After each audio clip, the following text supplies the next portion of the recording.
Skorch the Fears episode. I think we're on 63 or something like that with the amazing Veena Jetti.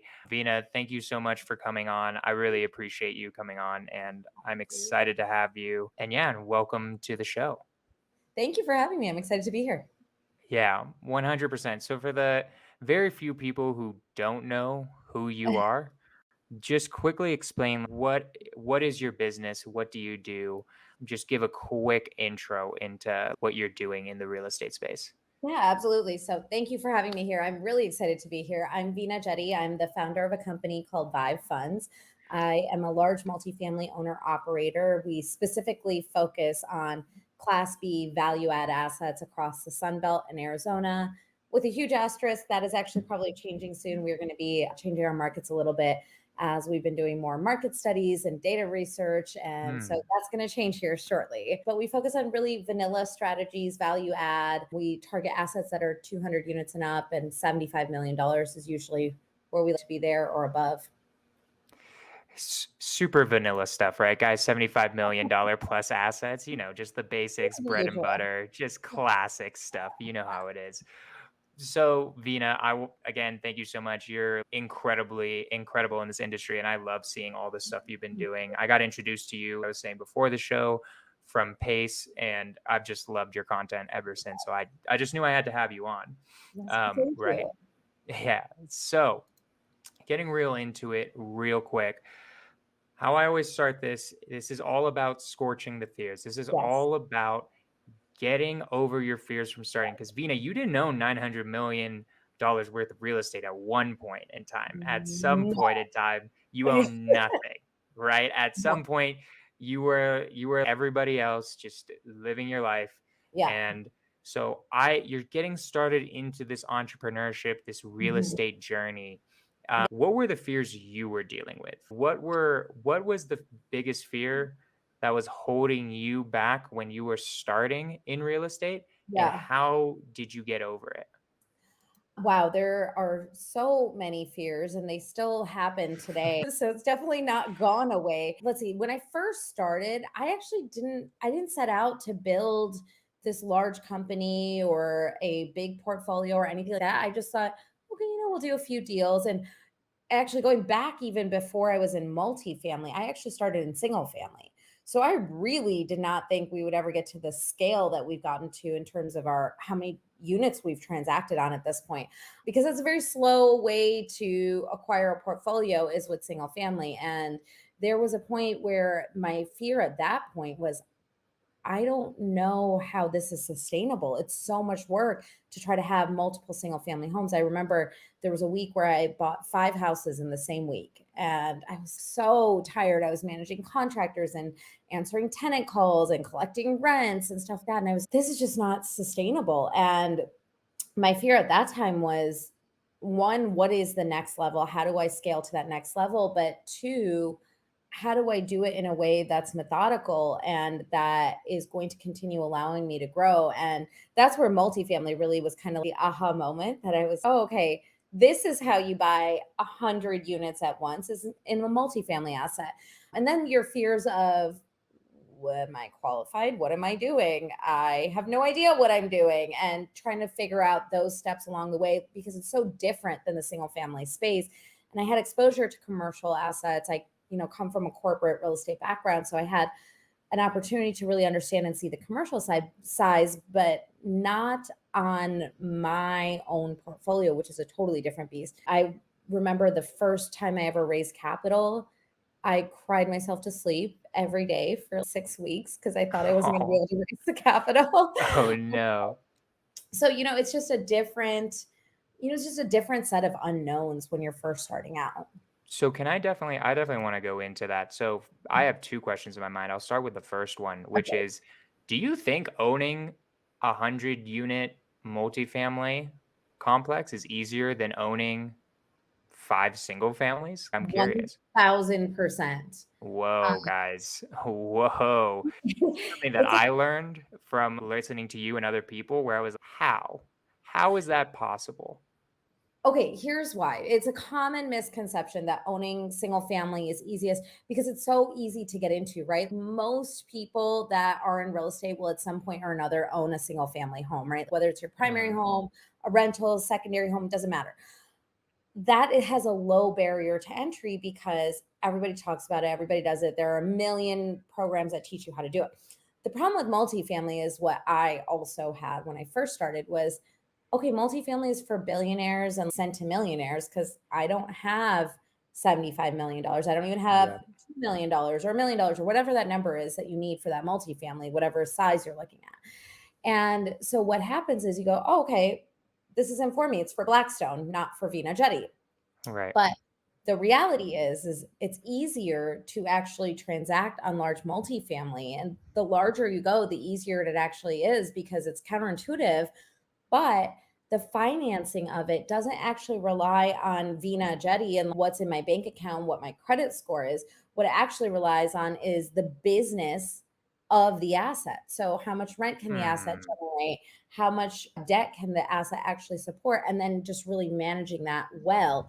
So, it's just a totally different way of thinking about financing these assets. And then you go, okay, well, I don't have the 20%, 30%, 50%, whatever it is for the down payment. But what a lot of people don't know, and myself included when I first started, is there is a whole exemption in the SEC rules which allow people to raise securities. So essentially, I can go and I can get 10 of my closest friends and family to each put in $100,000 and let me manage it under a Reg D exemption. And now I have $1 million and I can go take that $1 million and I can buy a 2 million or 3 million or $4 million property because the power of leverage is Hmm. so incredible. And in multifamily, it's at scale.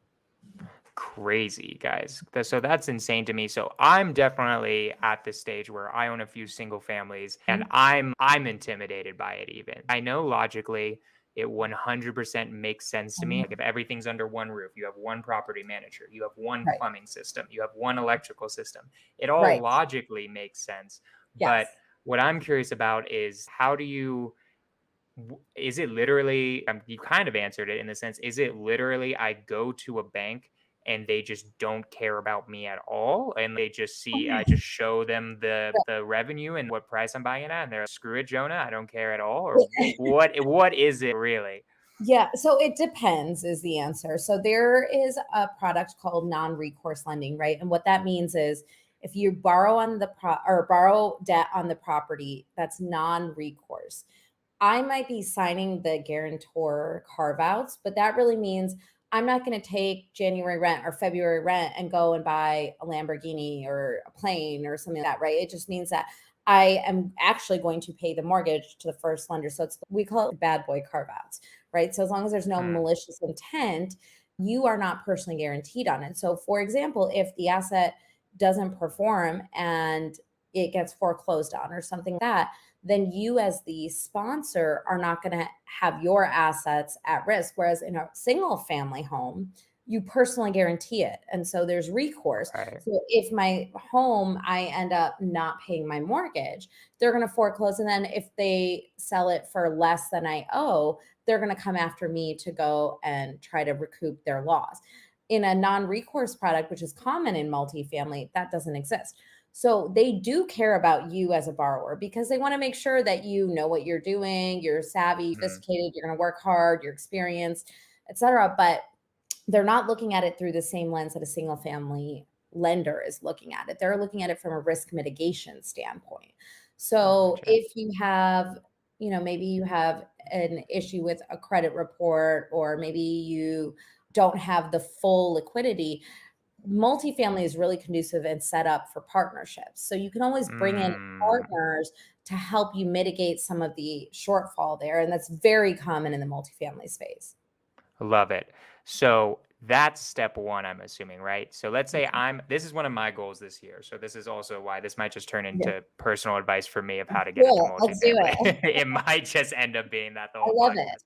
But I own a couple single families. I know a ton about creative financing thanks to Pace. Never owned a multifamily before. I'm really good at talking to people. I'm good at hosting podcasts, doing social media, all of that stuff.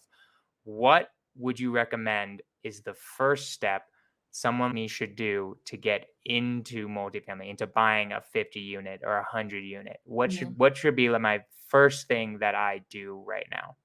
Okay, so I feel you already probably are doing the most important thing, which is just showing up. And I know it sounds such a cliche answer, but Hmm. it really is. It's 90% of the battle is showing up because it's hard, it's intimidating, it's overwhelming. It's trying to take a single sip from a fire hose, right? It's Right. hard.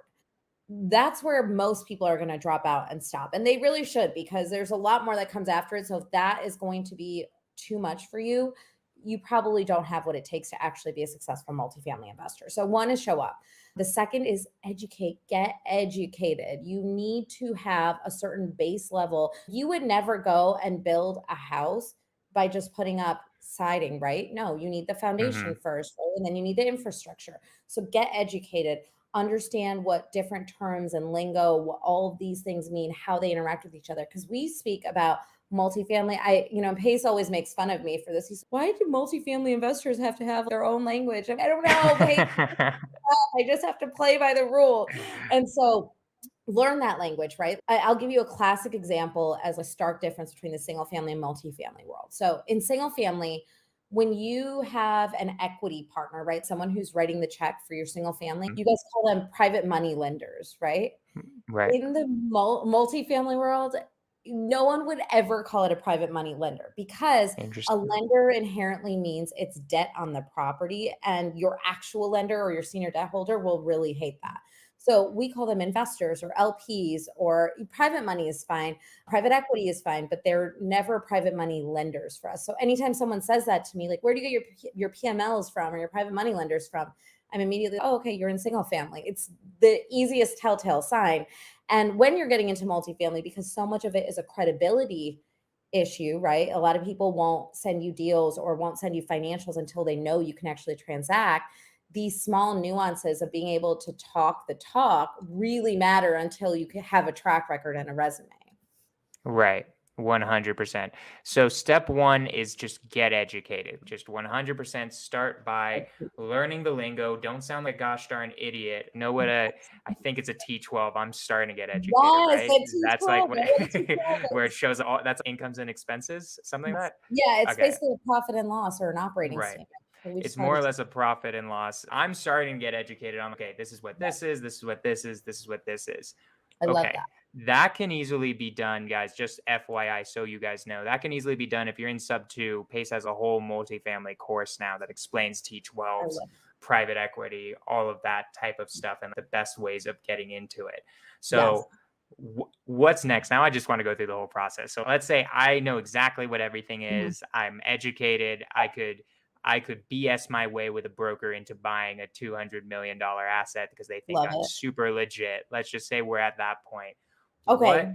What next? Okay, you probably won't be able to really just talk your way into it, because these brokers are used to dealing with investors and sponsors, but you can Okay. act can do it, right? So, because what they're gonna do is they're gonna ask you for a reference letter, they're gonna ask you for referrals, they're gonna try to find out more about Mhm. you to make sure you're actually legitimate and you actually can buy a $200 million asset. 'Cause they're going to go through the process with you, and they're gonna ask you for your resume. They're going to ask you for the last 3 or 5 transactions you've had. And you might go, okay, wait, Veena, I don't have any of that. Right. So after you learn the lingo, you have kind of the foundation. That's where you start to put the pillars, the cornerstones in place, which are your partners.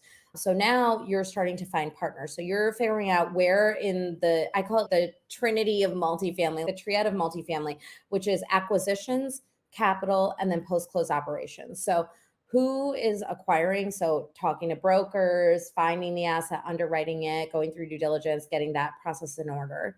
The second person is the capital, right? So who's getting the debt in order, who's raising the equity. And the reality is you may touch more than one of these pieces, or you may take pieces of certain ones of these 3 Trinity spots. And then the third is going to be your operations, who's going to actually execute the business plan. So like I said, you might fall into 1, 2, or partially into 3, but it's very tough for someone new, especially, to just do all 3. So you need to find partners. So you need those 3 key players.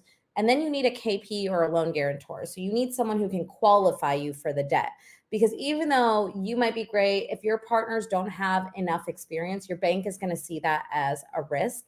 and they're going to want someone who's going to sign on the loan alongside you that has had multifamily experience in the past. It doesn't mean you absolutely will need one, but you may need one if you start out. So make sure you have those people in place too. So those are kind of your teammates or your partners that you need to start creating. And then based on what you're doing in each role, your next steps are going to vary a little bit. Gotcha. Okay, so that's super interesting. I guarantee who's listening on this, none of them are going to be able to do the operating part off the bat. That sounds like you need years of experience type of thing. The debt and the being able to talk to the brokers and stuff like that, that sounds like you could learn that decently quickly. So I want to bring it back to you a little bit too, sense of like which one did you start with? Which part of those trinity did you Yeah, get into first? I started on the capital side, and that's easily the side I still prefer today. It's what I'm good at, it's what I enjoy. I investor relations, I getting to know our investors. So I have the capital side, but I do touch the operation side and I touch the acquisition side. So I have smaller roles and smaller slices in each of them, but I primarily oversee the capital side, and then the legal structure and tax structure. Those are things that I have a very heavy hand in.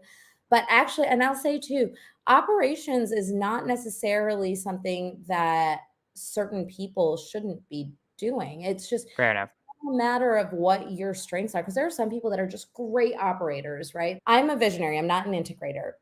And someone who's a very strong integrator, you're giving them a roadmap, right? A blueprint for what needs to happen and where they need to be and how they need to track month over month. And so with that, and that's what your underwriting is, right? So your underwriting should tell them exactly where they need to go, and they need to just steer the ship that way. So it probably, I'm guessing you maybe are not the operator, I'm not but at all. I am yeah, not the and operator. and that's great to know that, right? But now you need to go find out who that partner is that is the operator that will execute on the business plan.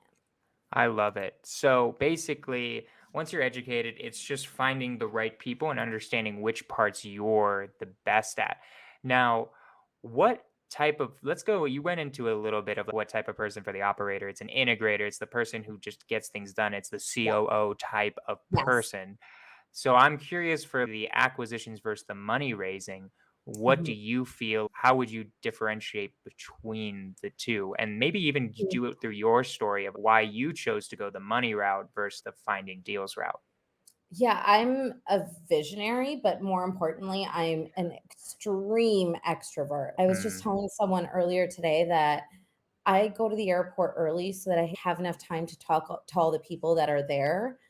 And she's, "Oh, okay, so you take meetings at the airport?" I was like, "No, no, no, I just know there's gonna be other people there that I haven't met yet, so I have to go early so that I can talk to them and make sure I find out what the Hilarious. story is," right? But that's who I am at my core, and, by contrast, my husband is an extreme introvert. The idea of going to dinner with more than 3 other people is exhausting for him and sounds like his personal health. And Mm. so it's really what my strength is, what I enjoy doing. I'm good at talking to investors. I'm good at explaining what our investments look, why we do them, how we do them. I'm good at those things. So that's why I chose that as kind of my main bread and butter, if you will. On the acquisition side, you sometimes when you start out, you have to be wearing more than one hat, right? Because you don't have your employees yet. You haven't built the infrastructure of your company yet. You don't need it yet, but that means you're doing a lot of that work. So, for example, on the acquisition side, I really love due diligence because to me, it tells a Mm. story. I get to be on the asset. I get to talk to the residents. I get to talk to the property management on site. So for me, I really due diligence in terms of the acquisition piece. I really hate underwriting. I'm not good at it. That's not my highest and best use. But because I love strategy, once underwriting is complete, I actually then go through it and I kind of take a fine tooth comb through the underwriting. So I'm not good at not like a data entry person. I'm not highly organized that I pay people to keep me organized because I'm just not good at it. But if that is your strength, then you might be great at execution or you may be great at acquisitions. It just depends on what your personal strengths are and what your personal interests are. I gotcha. So, generally speaking, what do you feel is the part that of those three that's the hardest to find? Which is the most biggest struggle for most Mm. people? I'm curious whether it's the money, actually finding the deal, or operating it. Which is the hardest part for most Oh, deals? I guess it depends who you are, but I'm yeah, curious. it's a good question. Gosh, I don't know if I know intuitively the answer because I think more so than finding any one of these roles, it's finding the right partner for you because you can Hmm. find all of these people, but if they're bad partners for you or they don't share your vision or you guys are not going to gel well together, then they're all hard then in that regard, right? So I don't know that it's any one. I think if you're just starting out, getting into the capital raising side or the capital side of it is going to be the lowest barrier of entry. But I don't think that if your personality is not conducive to the capital stack, then I don't think that you should be going after that role with a partnership. You would make a bad partner for someone else. So you should really say, I'm great at acquisitions, or I'm really great at operational strategy and executing. And then find the partners that are me, that really the capital side and that the acquisition side, and that can be a good complement to you as a partner. Love it. So let's go through that then. How does one find the right partner for them? Oh, What makes a good partner? I mean, yeah, it's the classic next question. It's the I hardest one. know. I won't lie. I mean, I know in the single family space, it's asking someone, how do you find love? But Yes. I'm Yeah. going to ask it Uh, anyways. I mean, I don't even know the answer to that. I've been married for 10 years, so I don't know where people go to find love anymore. But we did it the old fashioned way online, back before there were apps. But I Right. would say networking, networking, networking, right? And date the people that you are interested in partnering with. Look at what their integrity is, see how they treat their personal lives. Actually, Pace and I, we were together in Arizona a few weeks ago and we were talking about this. And he was saying, look, I don't to do business with people who cheat on their spouses. It's just I don't hang out with those people. I don't prefer it. And I was, yeah, I totally agree with that. And his point was if you're willing to cheat on the person that you committed Yeah. to for your That's what I whole was thinking. life, yeah, how are you going to treat me as your business partner? And I was like, okay, yeah, I mean, that makes sense to me. And I completely share that sentiment. So it's find the people whose core morals and values align with yours. And I think it's hard to do that if you don't know what your core values are.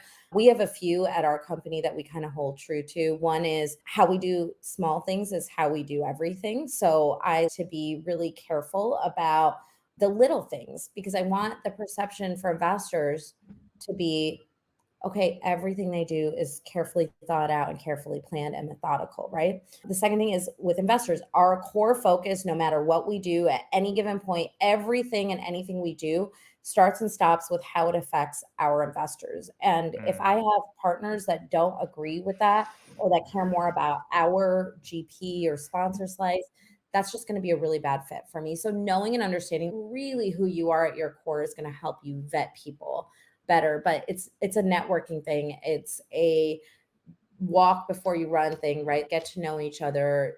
Maybe do one deal together before you go and roll out a whole entire company with someone that you're just getting to know. I love it. I mean, it's basically the same answer as single family, right? I Yeah, mean, that's exactly the same with single family. It's just right, you got to align morally with what you're doing. Where are we going with this? And then also, do our skill sets match? Am I right, going to be the private money guy, and then you're going to be finding the deals, and then you're going to be right. the operations? So it's funny how yes, it's different, but also super similar in the sense of it's all business in the Yes. end, Yes. right? I mean, it doesn't change from asset class to asset class or even from business to business, right? Like, I Yeah. think most successful businesses probably run on very similar principles. That's why multifamily is not rocket science. We're not reinventing a wheel. We're just doing something slightly different at scale. I love it. It's amazing. So let's go back to your story. So you're pulling your hair out from these single family rentals, Yes. and then what? And then I said a few four-letter words, and then I'm basically not gonna do this anymore. This just doesn't work for me anymore. Okay. And then I kind of wandered around aimlessly for a little bit, going, okay, what's the solution? What do I do? And I met somebody who was doing multifamily and was, hey, let's go buy multifamily together.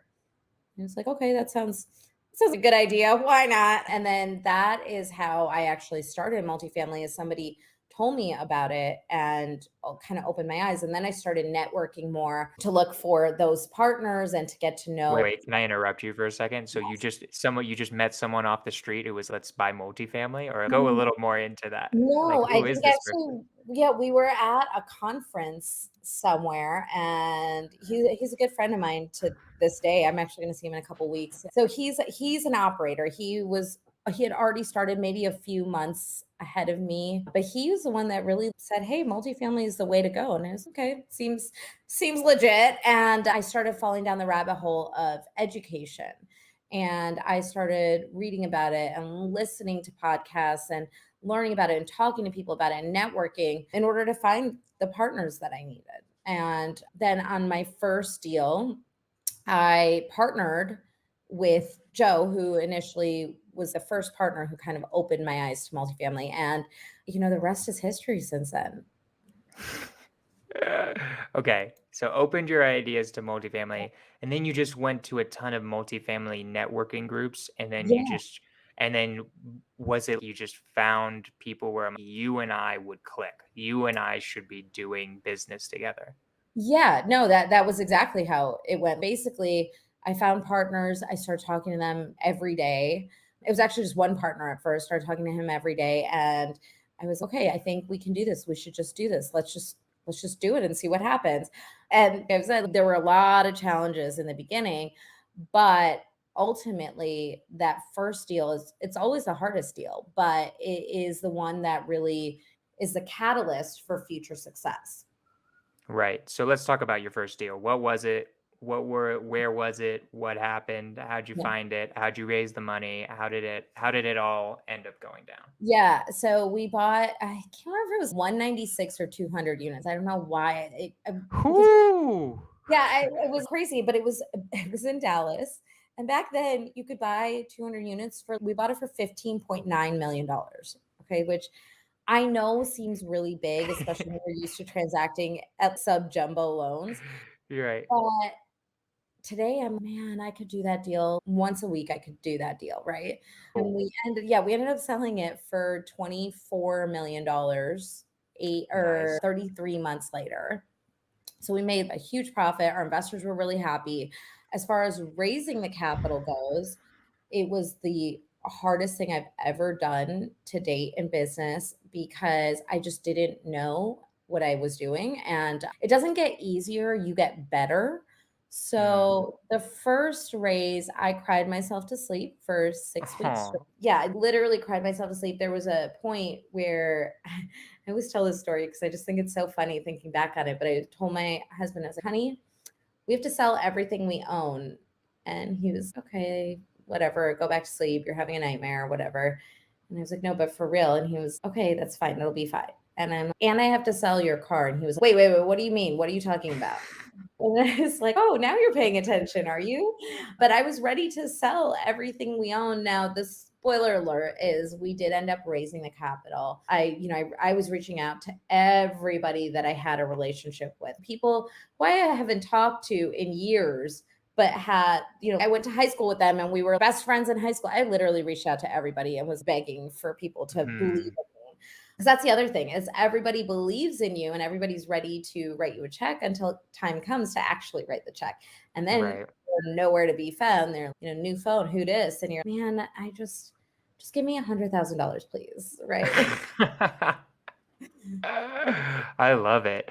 So, okay, that was the most stressful part for you was actually Yes. raising the money at the beginning because you didn't know what you were doing. Right. What what mistakes did you make? What were you doing wrong where it was so stressful? I mean, obviously now it's way easier for you because you've done so many. Everyone's like willing to give you Yeah. money, but at the Yeah. beginning, somebody's trying to raise. How much did you have to raise for that? A couple mil, 2 mil, Yeah. 3 mil? My portion that I was responsible for was 1.2 million. Okay. So then what would you have done differently? What strategies might have you implemented? You'd still only have the connections you have at that Yeah. point, but what could you possibly have done differently, you think? Well, one, nobody knew what I was doing because I never really told anybody about what I was doing. I I accidentally fell into understanding what raising capital was, because I had friends that would be, hey, can you teach me how to do what you're doing on the weekend? And I'm like, no, busy Hmm. neurosurgeon, I can't, because it's a full-time job. I work 100 hours a week. And then turn into, okay, well, how about I just give you a check and you just do what you do. And when you write $100,000 check, I'll write $100,000 check and we'll do it together. And I was like, okay, I don't know if this is a thing. Is this allowed? This is like Interesting. illegal, right? And so I called Nick McGrew, who you probably know him from being around Pace too. But so Nick is a securities attorney. And I said, hey, Nick, I want to take someone's money. He's, what do you mean take someone's money? I was not it, but we're going to profit share and stuff. He was, oh, okay, great. What is it for? And then that's when I learned about the Reg D exemption, Rule 506. And so that actually is what gave me my start into this. The thing I would change, or the things, and there are many things I would change, there's not one thing. First and foremost, I didn't tell anybody what I was doing before I needed the money. So Hmm. it was a very quick burn, right? I was, hey, so great to catch up after not talking for 10 years. Also, I am raising capital for this deal. Do you want in? And most people are, is this your first deal? And I'm, yes. Okay, come back to me when you've done one successfully, right? Then the second piece of it is, I probably, well, since we were able to successfully close it, we didn't really have to do this, but if you're starting out, I would say be ready to give away more of the deal than you want to, because you need someone with a track record and a resume to be your advisor, your partner, or whatever it looks. And they're not really going to be incentivized to do so unless you give up a large portion of that. But after you do the first one, you can start making changes and asking for more for yourself, because now you have experience. But that first one, just be prepared to do whatever it takes to get the deal done. Raise your capital when you don't have a deal. It's much easier. We do that still today, Hmm. right? So when I don't have a deal on the table, I'm talking to new investors. I'm explaining to them the company, the strategy, who I am, what our track record is. And then when I have a deal, all their vetting is the deal. And it's a much quicker process to raise that capital. Um, Interesting. yeah, another thing I wish I would have done early on is create a thought leadership platform, whether it's a podcast or a mastermind, or you're just creating content on YouTube or Instagram or Facebook or wherever it is, whatever your interest is. And a lot of people are like, oh, but I'm an introvert. The idea of being on a camera totally freaks me out. Fine, then make a newsletter. You can have a newsletter list, but have some kind of system or process to handle leads. So a CRM of sorts, and make sure you're staying top of mind with your investors. When you're sending out newsletters once a month, they're seeing your name. They know, okay, Veena Jetti does multifamily, right? But if they never hear from me and they only hear from me once every 10 years where I'm, hey, I need money, it's a much harder hurdle to cross. Veena, you're amazing. That was so enjoyable. Do you have any last words for everybody on the podcast? Yes, everybody should be doing multifamily. Just go and do it. Like, true entrepreneurs, they jump off the cliff and figure out how to build the airplane on the way down. You need to do the same thing. I love it. Amazing. Also, your nails are amazing. I was Oh, noticing thank that you. throughout the podcast. It's like Halloween color. You know what? This is like more of a salmon, but I actually need to get them redone. So they're Okay. at the end of their life. I love it. All right, guys. Awesome. Amazing. Veena, thank you so much. Guys, I'm Josiah Grimes is coming on next week. He's the business partner of Jamil. He's Love it. also amazing person. It's going to be great. That's also, I think, going to be at the same time as this one. I think it's going to be, no, it's going to be 1 p.m. MST. No, 1 p.m. Yeah, 1 p.m. AZ. So that's like 1 hour ahead of this. I'll be posting about it on my social. Who knows what time zone Arizona is ever in? Yeah, right. Like who it really just nobody knows. They just do their own thing out there. But he'll be on next week. It's gonna be great. Veena, thank you, thank you, thank you. I'm gonna push everyone to go to your Facebook community, and you will start seeing me slowly for the next 3 months, and then you're gonna really start seeing me around June. Just I FYI, you're hope gonna like so. start. June is where you're gonna be like, oh, there he Love is again. That's the guy who interviewed I me on love that that. podcast. I love it. You should So. try to be in the top 10, because every month, the top 10 most active contributors to the Facebook group, we do a private Zoom where we get to do just like a Ooh. Q&A, intense Q&A, and everybody else can watch the recording in the vault, but you get to like be live asking like your questions. And it's only the top 10, and then they get a +1. So it's at most, it's 20 people. Love it. Veena, you're amazing. I'm ending it. Skorch the Fears. Let's freaking go.